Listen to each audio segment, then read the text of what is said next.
नमस्कार बच्चों। आज हम पढ़ेंगे कक्षा तीसरी पाठ संख्या 9 हिंदी व्याकरण का यह पाठ है। पाठ संख्या 9 पाठ का नाम है सर्वनाम। हाँ जी बच्चों, इसके पहले हमने संज्ञा के बारे में जाना था। आज हम पढ़ेंगे सर्वनाम। पाठ संख्या 9 और पाठ का नाम है बच्चों सर्वनाम। हाँ जी बच्चों, संज्ञा शब्द व्यक्ति, प्राणी अथवा वस्तु की पहचान तो कराते हैं, लेकिन वाक्यों में इन शब्दों का बार बार प्रयोग पढ़ने तथा बोलने में अच्छा नहीं लगता। क्या होता है कि संज्ञा किसका बोध करवाते हैं? किसी व्यक्ति, वस्तु, स्थान, प्राणी आदि का बोध कराते हैं, उनकी पहचान कराते हैं। परंतु क्या है, वाक्य में बार बार अगर हम नाम लेते रहेंगे तो वह क्या होएगा, बोलने में अच्छा नहीं लगेगा, सार्थक वाक्य नहीं लगेंगे और हमें पढ़ने में व सुनने में भी अच्छा नहीं लगेगा।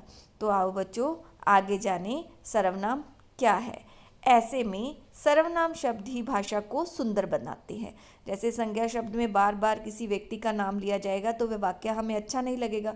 तो उस वाक्य को सुंदर बनाने के लिए हमें किसका प्रयोग करते हैं? हम लोग सर्वनाम का प्रयोग करते हैं। आओ इस पाठ में हम सर्वनाम शब्दों के बारे में जानें कि संज्ञा के स्थान पर ऐसे कौन से शब्द हैं जो लगते हैं जिससे वाक्य का अर्थ भी परिवर्तित हो जाता है, वाक्य दिखने में भी और पढ़ने में भी क्या लगता है, सुंदर लगता है। सर्वनाम शब्द क्या करते हैं? भाषा को सुंदर बनाते हैं। हाँ जी बच्चों, यहाँ एक पिक्चर दिखाई दे रही है। इस पिक्चर में क्या बताया गया है कि प्रिया गुंजन की सहेली है। एक लड़की है प्रिया और उसकी सहेली का नाम क्या है? गुंजन। प्रिया मुंबई में रहती है। प्रिया को समुंदर के किनारे बैठना बहुत अच्छा लगता है। एक दिन प्रिया ने माँ से कहा कि प्रिया तैराकी सीखेगी। माँ हंसकर बोली, क्या प्रिया को तैरना अच्छा लगता है? प्रिया बोली, माँ प्रिया को तैरना इतना पसंद है कि प्रिया बड़े होकर तैराक बनना चाहती है, बनेगी। प्रिया की बात सुनकर माँ मुस्कुराने लगी। हाँ जी बच्चों, इस वाक्य में बार बार हमें एक शब्द दिखाई दे रहा है। क्या दिखाई दे रहा है? प्रिया। और बार बार किस शब्द का प्रयोग हुआ है वाक्य में? प्रिया का। ऊपर लिखा गद्यांश प्रिया के बारे में है ना। उसमें सारी बात प्रिया के बारे में बताई गई है कि प्रिया अच्छी लड़की है, वह तैराक बनना चाहती है, उसे तैरना अच्छा लगता है। परंतु बार बार प्रिया शब्द का प्रयोग होने से यह पढ़ने तथा बोलने में अच्छा नहीं लग रहा है। नहीं लग रहा था ना कि प्रिया को तैरना अच्छा लगता है, प्रिया बड़ी होकर तैराक बनेगी। अगर इसी गद्यांश को इस प्रकार लिखा जाए तो वह पढ़ने में अच्छा लगेगा।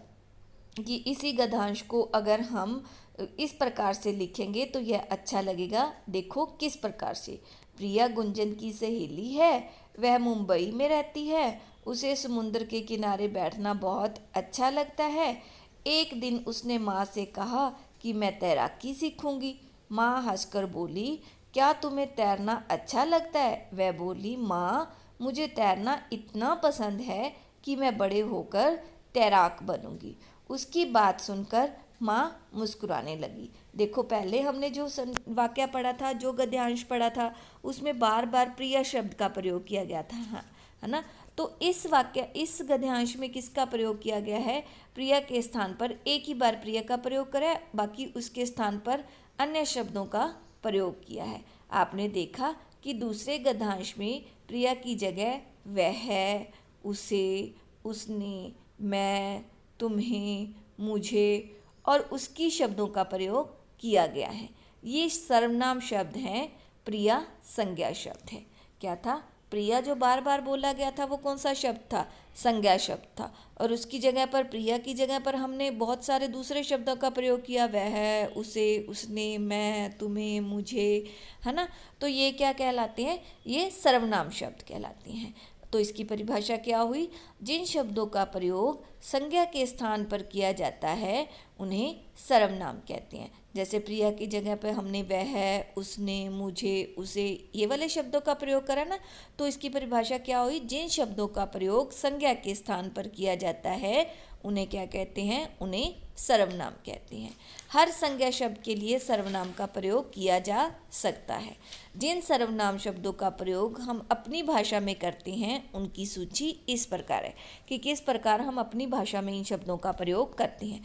जैसे मैं है तो क्या है? उसकी जगह पे मेरा, मुझे, हम, हमारा, हमें, है ना। तो तू की जगह पे क्या है, तेरा, तुझे, तुम, तुम्हारा, तुम्हें। आपकी जगह पे हम लोग क्या करते हैं, आपका, आपको, आपने। और वह की जगह पे उसे, उसने, उन्हें, उन्होंने। और यह, इसे, इसने, इन्हें, इन्होंने। और उसी प्रकार से किस, तो किसकी जगह पे किसे, किसने। और उसके बाद आगे देखो, जिसकी जगह में किसका प्रयोग किया है, जिसे, जिन्हें। तो ये शब्द कौन से हैं, जो संज्ञा शब्द हैं जिनके लिए सर्वनाम शब्दों का प्रयोग किया जाता है। ये सारे संज्ञा सर्वनाम शब्दों के उदाहरण हैं।